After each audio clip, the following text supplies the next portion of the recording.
Kunal Shah, Head of Research, Nirmal Bang Commodities, now joins us with Hugh's views on the commodity markets. Kunal, hi, welcome to the show. Let's start with crude prices first, and we have seen very marginal gains happen there after 3% gains yesterday. Prices are just about holding $100 at this point in time. How do you see crude prices now?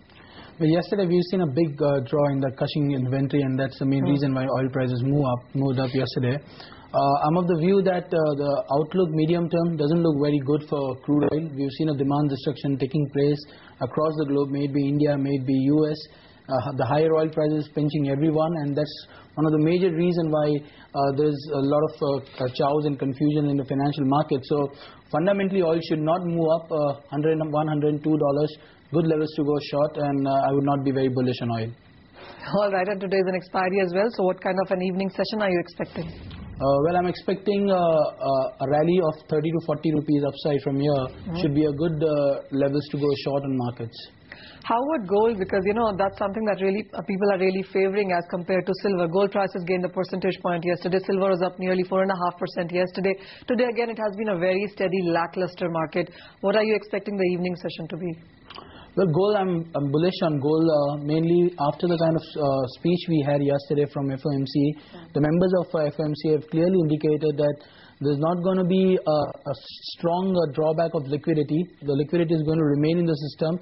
There's not going to be QE3, but at the same time, they have shown an intention that there may be some other way they can boost their economy, because in their overall speech, it seemed that they are not happy with the growth what US is having. So it means that the dollar should weaken from here and gold should do well. So I'm optimistic about the outlook on bullions, and I think bullion should do well. How about silver? Are you looking at levels like 55,000, 60,000 returning there? Yes, I'm bullish from the short-term point of view. I feel that the kind of rally, downside rally we've seen in the last 15 days in commodities is absolutely blurred on the street.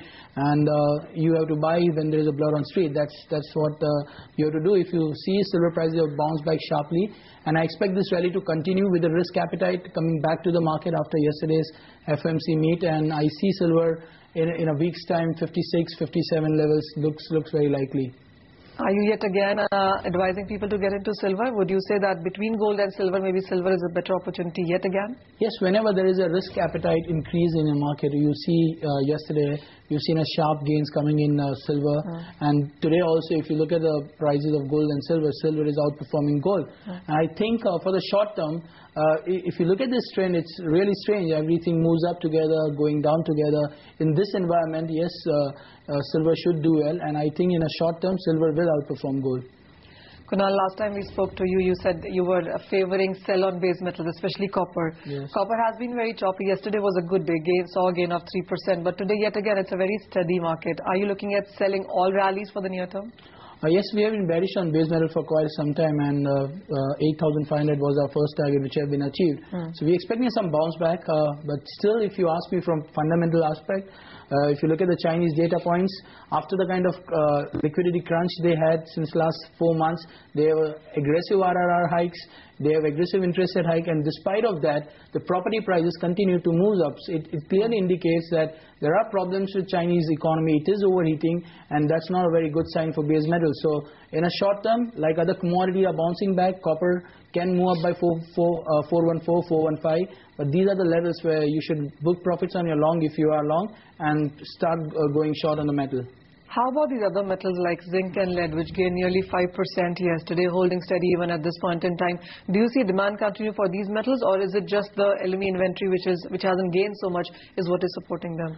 I think it's not about demand. When you talk about the overall commodity complex right now, it's about whether there's going to be more liquidity, which is going to fuel the prices of commodity, or whether there's going to be a cramp of liquidity and commodity prices are going to crash. Demand anyway, whatever price levels we've seen in the first quarter, in the first half of 2000 level, it was very artificial, not supported by the demand.